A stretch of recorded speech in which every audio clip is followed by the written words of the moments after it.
Oke, selamat malam semua. Di sini kami akan mempresentasikan mengenai tugas etika profesi, yaitu untuk membuat tentang kode instalasi dalam profesi, contohnya Ingress Protection IP45 Soundproof berdasarkan IEC atau International Electronical Commission beserta kasus proyeknya dalam kelompokmu, baik dalam perusahaan, yayasan maupun negara. Baik, di sini kami ada 3 orang dalam satu kelompok, yaitu Fidelis Kisnardi, ada Rizal Sagala, dan Kakak Erikson.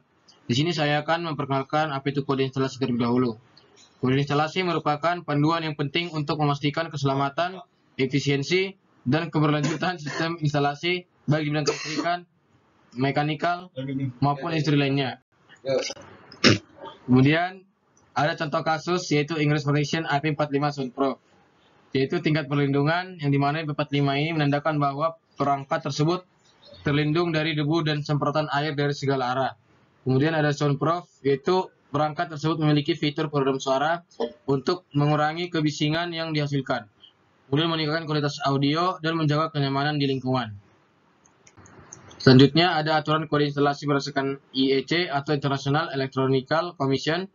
Yang pertama, standar global, yaitu IEC menetapkan standar internasional yang berlaku untuk berbagai aspek kelistrikan, elektronik, dan teknologi terkait.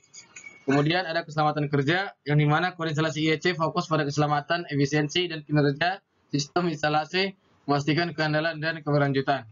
Kemudian yang ketiga terdapat harmonisasi global, yang merupakan standar IEC membantu menciptakan harmonisasi global, memfasilitasi perdagangan internasional dan interoperabilitas produk dan sistem. Kemudian dilanjutkan oleh teman saya. Oke, selanjutnya itu mengenai pentingnya pemahaman kode-kode instalasi dalam proyek. Yang pertama, keselamatan. Pada poin ini, memahami kode instalasi memastikan keselamatan pekerja dan pengguna, meminimalkan risiko kebakaran dan juga kecelakaan. Lalu untuk poin yang kedua, itu keandalan, di mana untuk poin ini, sistem instalasi yang sesuai dengan kode instalasi akan lebih andal, mengurangi downtime dan biaya pemeliharaan. Untuk yang ketiga, kepatuhan hukum. Kode instalasi merupakan regulasi hukum yang harus dipatuhi untuk menghindari denda dan sanksi.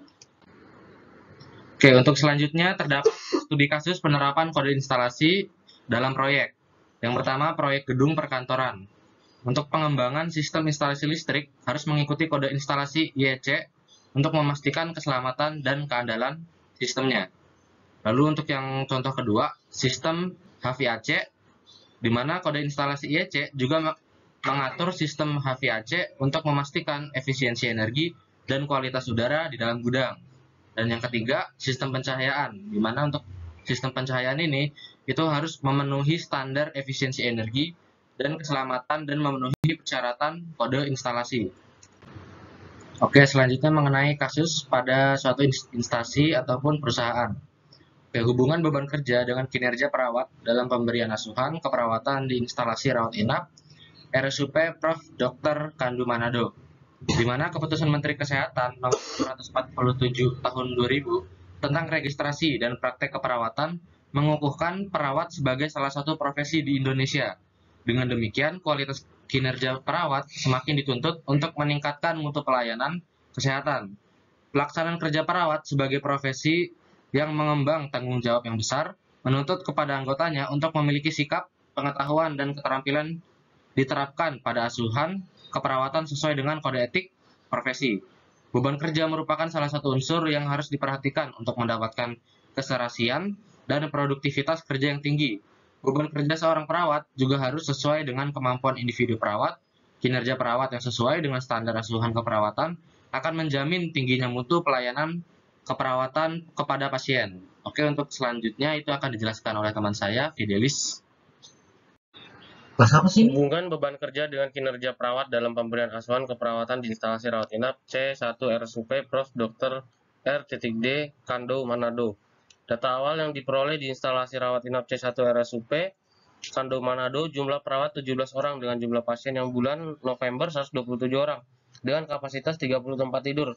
Sistem pemberian asuhan keperawatan menggunakan metode tim, di mana setiap tim memiliki 1 orang kepala tim dan 7 orang anggota tim. Setiap perawat bertanggung jawab terhadap 3-4 pasien.